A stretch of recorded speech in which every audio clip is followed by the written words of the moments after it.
Hey guys, this is Rock King 3 bringing you another live commentary, Forza 6, and this is going to be a parts and tune video. This is from my B-Class racing, so all these cars will be B-Class you'll see in the next couple of days.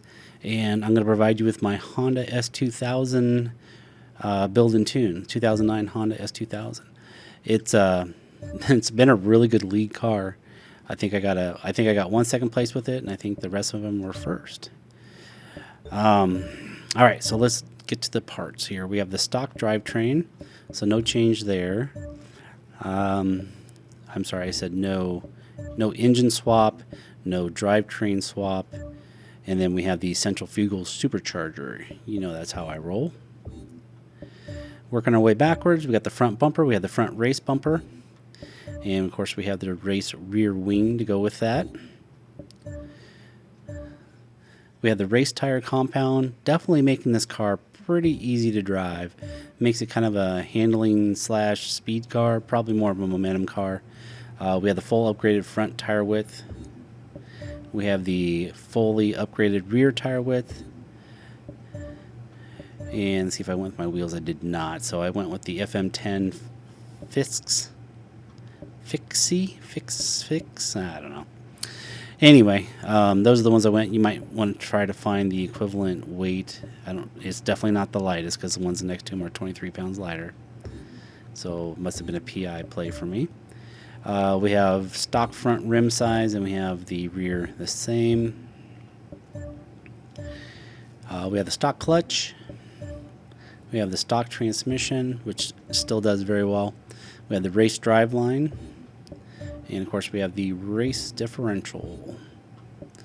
Every car has that. We have the race brakes, the race springs and dampers. We have the race front and rear anti-roll bars.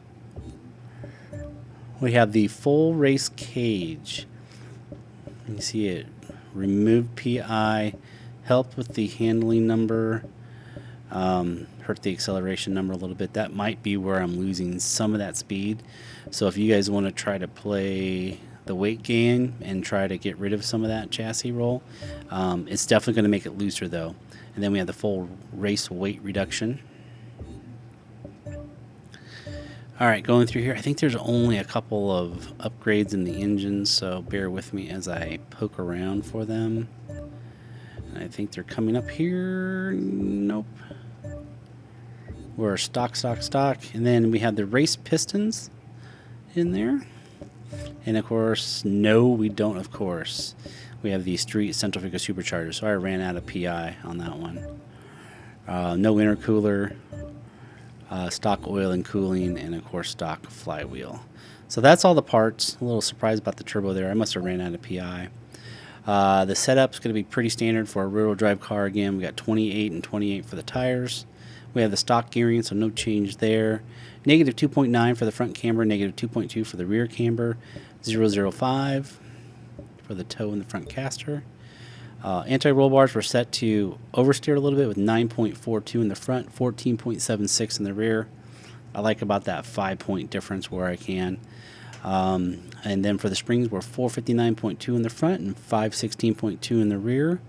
Ride height I left standard just because I didn't know if I was going to bottom out. And to be honest, I think it does play a little bit low. But I would leave it there, 5.2 and 6.2. I think it'll do just fine.